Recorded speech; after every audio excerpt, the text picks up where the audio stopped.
Memang demikian, menyesal melakukan dosa, tapi 1 jam kemudian berubah lagi hatinya, kepingin lagi dengan dosa. Kan hati ini kalbun bolak-balik, artinya jam ini istiqamah, jam berikutnya bisa berubah. Nah, perbuat demikian Allah akan suka kepada kita. Wa qala sallallahu alaihi wasallam, dan sabda Rasulullah sallallahu alaihi wasallam, innallaha yuhibbu kulla mufattanin tawwab. Innallaha yuhibbu kulla mufattanin tawwab, sesungguhnya Allah mencintai tiap-tiap orang yang sering berbuat dosa dan sering tobat kepada Allah.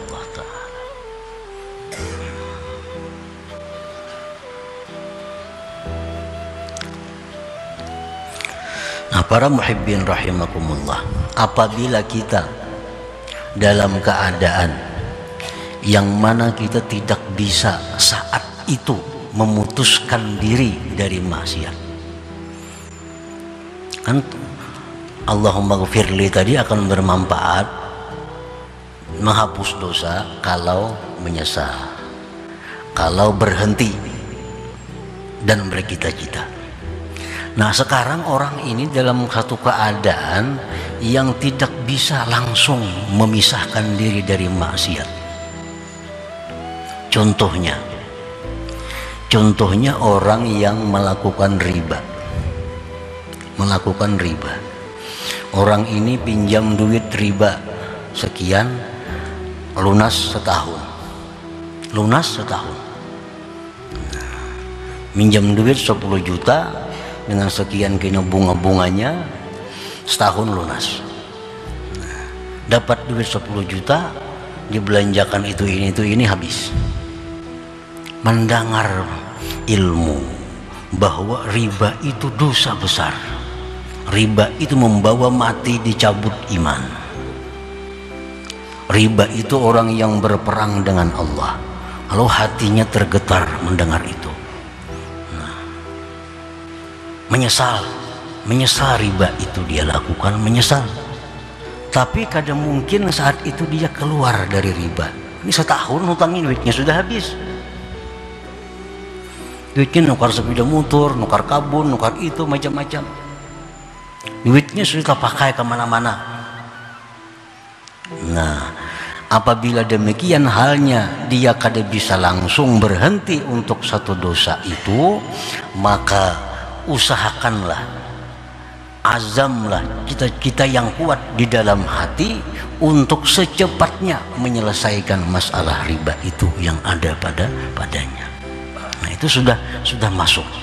Nah, niat demikian sudah masuk, dihukumkan sudah bahwa dia berpisah dari maksiat.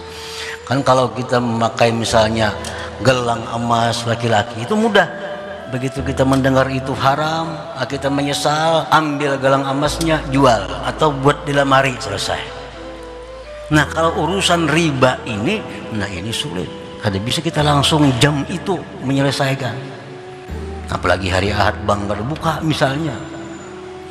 Kayak apa hendak tobat? Nah, azam kita yang kuat bahwa aku setelah ini akan menyelesaikan riba dengan siapa juga pun.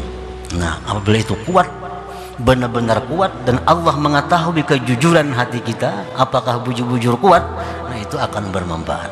Walaupun secara fisik dia belum keluar dari kemaksiatan itu. Nah, para muhibbin rahimakumullah. Nah, demikian berlaku untuk seluruh maksiat yang mana kita belum bisa lepas pada saat itu. Kita yang kuat di dalam hati bahwa bila mana sudah dia bisa keluar dari maksiat, dia akan secepatnya keluar daripada maksiat ini. Itu sudah menunjukkan tikadnya kepada Allah Subhanahu wa taala untuk mencabut diri daripada kemaksiatan itu.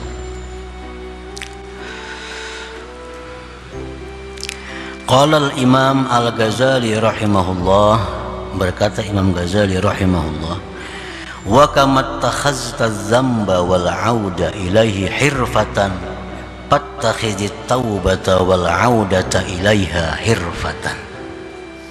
Sebagaimana engkau menjadikan dosa dan kembali kepada dosa itu sebagai pekerjaan, sebagaimana engkau menjadikan dosa dan kembali kepada dosa sebagai pekerjaan, jam 8 berbuat dosa, jam 9 berbuat dosa, jam 10 berbuat dosa lagi, jadi pekerjaan dosa.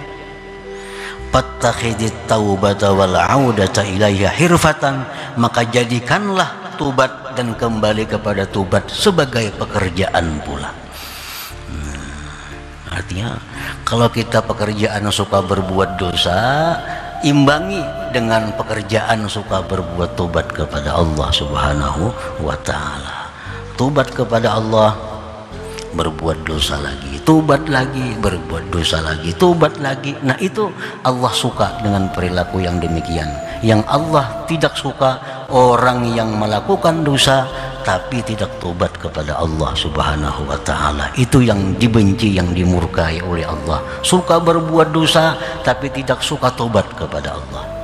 Nah, para muhibbin rahimakumullah, dengan demikian nampak kepada kita tentang nama Allah At-Tawwab yang maha menerima tobat. Nampaklah nama Allah Al-Ghaffar yang maha pengampun, Al-Ghafur yang maha pengampun. Itu dengan demikian.